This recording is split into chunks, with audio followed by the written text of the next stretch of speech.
नमस्कार मित्रों, जैसा कि आप सभी लोगों को मैं बताऊं कि लाइव एक्टिविस्ट में आप सभी लोगों को सादर प्रणाम है। और हम लोग शीतल भोकरौर पंचायत के बोरहा ग्राम में उपस्थित है। शिवानी शुक्ला जो कि भूतपूर्व विधायक जी अमीना शुक्ला जी के सुपुत्री हैं, एक युवा चेहरा हैं और इस बार जो लालगंज क्षेत्र से जो है दावा लेकर के उपस्थित हुई हैं। तो मैं आप लोगों को जैसा कि बताऊं कि यहाँ पर बोरहा जो कि शीतल भोकरौर पंचायत में है, यहाँ के घाट निर्माण उनकी एक अपनी पहचान भी है। जैसा कि आप सभी लोग जानते हैं कि युवा चेहरा को ज्यादातर बिहार के युवा उनको पसंद करते हैं। तो आज यहाँ उपस्थित हैं आप लोगों के सामने। मैं उनसे दो सवाल जवाब मैं आपसे उनसे करूंगा और आपके सामने हूँ। नमस्कार मैम जी, प्रणाम। आपसे दो चार चंद सवाल लेना चाहता हूँ। जैसा कि इस बार लालगंज क्षेत्र से आप एक युवा नेत्री के रूप में आ रही हैं और इसमें जैसा कि आपका जो प्रतिद्वंदी है सत्ताधीश पार्टी है वो आपसे लगभग दोहरा और तिहरा उम्र का रखता है। तो आपके और उनके उम्र के बीच में तो थोड़ा सा अनुभव का फासला है, परंतु अपने आप को इस लड़ाई में कहाँ पाती है?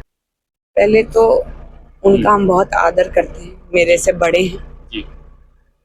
और उम्र का फासला इसमें कोई लेना देना नहीं है, सोच से लेना देना है जी। और मुझे लगता है कि मेरा जो ये सोच है काम करने का, ये अच्छा सोच है, विकास करने का सोच रखते हैं और जो आने वाले समय में आपको दिखेगा।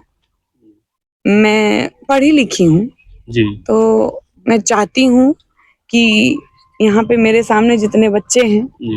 मेरे जितने नौजवान भाई लोग हैं उनको एम्प्लॉयमेंट भी मिले, उन लोग का पढ़ाई लिखाई भी अच्छा से हो, किसी का आश्रय कभी ना रहे जी। वो लोग अपने अंदर में इतना हिम्मत लेके हमेशा रहें कि वो कहीं भी खड़े हों तो उनका काम हो। और पापा जैसे मेरे कहते हैं कि हर एक इंसान में मुन्ना शुक्ला ही है जी। तो मैं उनका वो फुटस्टेप्स फॉलो करूंगी जी। और फुट स्टेप तो फॉलो करने की बात ही है, जहाँ तक होती है कि अपना पहचान भी एक आपको बनाना है। और एक चीज पूरे दुनिया में देख रहे हैं, जैसा कि अभी नेपाल में जेएनजी हुआ, तो युवाओं का कुछ एक अपना मांग है। आज से 20 से 25 साल पहले चले तो उसमें जीवन की जो गति थी वह गति मध्यम थी, और अभी का जो जीवन का गति है उसमें युवाओं के साथ बहुत सारी समस्याएं हैं, बेरोजगारी का, करियर से संबंधित और भी जीवन को लेकर के। तो उसमें युवा, एक युवा होने के नाते युवा को ही जो है ज्यादा प्रीफर करता है, ज्यादा पसंद करता है। तो उसमें आप युवाओं के लिए क्या कुछ कहना चाहेंगे? मेरे को लगता है कि ये बस जनरेशन का गैप है। हर एक पीढ़ी अपने पुरानी पीढ़ी से थोड़ा डिफरेंट सोच रखबे करता है जी। मतलब अभी मेरे बाद भी हम अभी युवा हैं जी। हमारे बाद वाला जो जनरेशन होगा जी। उसका सोच थोड़ा अलग होगा। जी। तो ये जनरेशन गैप है। जी। और पहले फोन नहीं था, जी। वो फोन आया। पहले कंप्यूटर का बड़ा सेटअप हुआ करता था, जी। अब हम लोग टैब पे आ चुके हैं। जी। जी। वो जनरेशन है। तो आदमी तरक्की के लिए जब बढ़ेगा तो डिमांड भी डिफरेंट होगा। जी बिल्कुल, है ना। जैसे आप सुनते होंगे, मैं बोलती हूँ कि हम लोग 10 साल पीछे चल रहे हैं। वो इसलिए बोलते हैं क्योंकि पहले भी रोड और बिजली ही के बारे में बात होता था, अभी भी रोड और बिजली ही के बारे में बात हो रहा है। तो ये तो सही नहीं है। मेरा नौजवान भाई लोग चाहता है कि यार हम लोग कितना बार लड़े।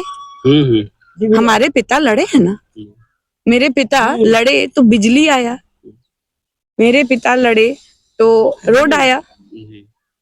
अब हम फिर से उस चीज को दोहरा रहे हैं, हम पीछे जा रहे हैं। तो यहाँ पे मेरे नौजवान भाई लोग हैं, क्या आप लोग को पीछे जाना पसंद है भाई लोग? नहीं। क्या आपको नहीं चाहिए कि हम लोग आगे बढ़ जाएं? बिल्कुल। और क्या आप लोग इस बात से मेरे सहमत हैं कि हमारे माता पिता का सोच और हमारा सोच थोड़ा सा तो ऊपर नीचे हो सकता है? क्या कि जैसे जैसे आगे बढ़ रहे हैं वैसे वैसे हम लोग का डिमांड अलग होते जा रहा है। सहमत हैं आप लोग? बिल्कुल बिल्कुल। और थोड़ा सा और इससे इतर भी एक बेसिक नीड ही है, जैसे कि एक शिक्षा से संबंधित है और रोजगार से संबंधित है, जो कि हर क्षेत्र की हर जगह की एक मांग है। तो इसमें आप क्या कुछ मतलब अपना योगदान दे सकते हैं, इसमें क्या संदेश दे सकते हैं युवाओं को, क्या तो संदेश? आपको बोला ही जी कि मैं पढ़ी लिखी हूँ। मैं चाहती हूँ कि मेरे हर एक युवा भाइयों को, बहनों को काम मिले, मेरे बच्चों के लिए पढ़ाई अवेलेबल हो। जी और ऐसा नहीं कि सिर्फ स्कूल खोल दिया गया है और पढ़ाई नहीं हो रहा, नहीं नहीं, ऐसा जिसमें पढ़ाई हो। जी अब मुझे लगता है कि जैसे रोजगार मिलने लगेगा, पेरेंट लोग भी जी थोड़ा इसमें गहराई से सोचने लगते हैं कि अच्छा पैसा अभी आ रहा है तो अपने बच्चा को पढ़ा सकते हैं, उनका भविष्य सुरक्षित कर सकते हैं। जी सोचते हैं, मेरे माँ बाप सोचे हैं, भैया के माँ बाप सोचे होंगे, मेरे भाइयों के माँ बाप सोचे होंगे। तो मैं तो यही सोचती हूँ कि मेरे भाई लोग भी अपने बच्चा के लिए यही सोचते हैं। फिर बोलिए, मेरे भाई लोग सोचते हैं कि नहीं अपने बच्चा के लिए? चलिए, अच्छी बात है, आपने एक संदेश दिया और साथ में देख रहे हैं जिस तरह से नारे लग रहे हैं, ये युवाओं के बीच में जोश है और सभी उनके समर्थक हैं। लोग खड़े हैं उसी के ना नहीं, आप किसको वोट देना चाहिएगा? हम आखिर कोई डिसाइड नहीं किए। नहीं तो डिसाइड कर लेना जरूरी है, क्योंकि 6 तारीख तक जो है इस बार किनको जो है जिताना चाहेंगे? लालटेन की सरकार बन गया था। अच्छा चलिए, आप इतने कॉन्फिडेंस में है कि बन गया? हाँ बन। चलिए, तो देख रहे हैं बहुत भाई साहब बहुत ज्यादा कॉन्फिडेंस में ही है, फिर आगे भी लेते हैं। आप सरकार देखना चाहिए? अरे हमें तेजस्वी का सरकार है, दूसरा है सरकार के संदर्भ में, अपने क्षेत्र के संदर्भ में माने बहुत कर्मठ योग्य है जी, इनको सबको मिलजुल करके निकालिए और अच्छा तब ना फिर उनका काम देखते करे क्या आप इनको सपोर्ट कर दें? बिल्कुल बिल्कुल बिल्कुल। अच्छा चलिए, एक हमारे बुजुर्ग चाचा हैं जो शिवानी शुक्ला को सपोर्ट करते हैं, उनके बातों से प्रभावित हैं इस क्षेत्र से, इनसे भी 2-4 सपोर्ट। वही बात है हमारे साथ भी। अच्छा, हम लोग सपोर्ट कर रहे हैं। केवल बस यही कैलकुलेशन कर रहे हैं कि जनता का मूव, उनकी इच्छा किस तरफ है, बस यही आपसे ओपिनियन आपका जानना है। पर्सनल जी, इस बार तेजस्वी का लहर है, सब अच्छा, लोग इस बार तेजस्वी को नेता मान लिया है। जी मुन्ना शुक्ला, शिवानी शुक्ला जी के नाम पर एकदम टोटल लोग है वन साइडेड बन। आपके अपेक्षाओं पर ऐसा लगता है आपको खरा उतरेंगे? मैं आपसे प्रश्न कर रहा हूँ। हम जी, हम अपने जीवन में जहाँ वादा किया है, मैं नहीं, मैं खास करके यादव जाति से हूँ जी। और यादव जहाँ रहता है वहाँ खुल गया। नहीं तो शिवानी शुक्ला भी वो खड़ा रहेंगे आपके अपेक्षा? खड़ा रहना चाहिए, विश्वास है उन पर चलिए। कि खड़ा रहेंगे। और उनके पिताजी, माताजी, उनके माताजी और पिताजी भी यहाँ के दुख दर्द में हर समय साथ रहे, हर समय साथ में रहे। और इसी का नतीजा है कि उस दिन जब टिकट इनको नहीं मिला था जी, तो टोटल लोग जी वन साइड एकदम था कि हम आपके साथ हैं, आप चलिए। चुनाव लड़िए, निर्दलीय भी लड़िएगा तो हम लोग चुनाव।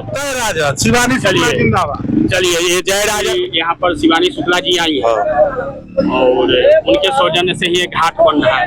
लोगों का ओपिनियन विचार ले रहे हैं, तो लोग में लगभग लोग जो है उनको सपोर्ट करें। आप इसमें 2-4 शब्द क्या कहना है? जैसे अभी तक जब से मुखिया मैंने हमारी पत्नी बनी है जी, तो ये छठ घाट बनाने का कार्यक्रम मेरे द्वारा ही शुरू किया गया। अच्छा जी, अभी तक अब शिवानी शुक्ला जी के द्वारा हो रहा है तो अच्छा काम हो रहा है, तो बढ़िया ही है कहेंगे, जी क्योंकि छठी मैया का पर्व है और इस पर्व में कोई अगर सहयोग कर रहा है जी, तो ईश्वर का कृपा है।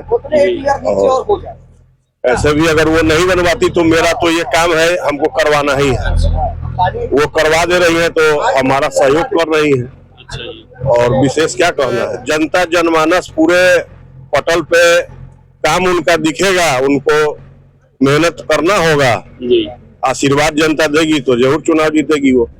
चलिए, आपका भी सकारात्मक जो है आया है विचार।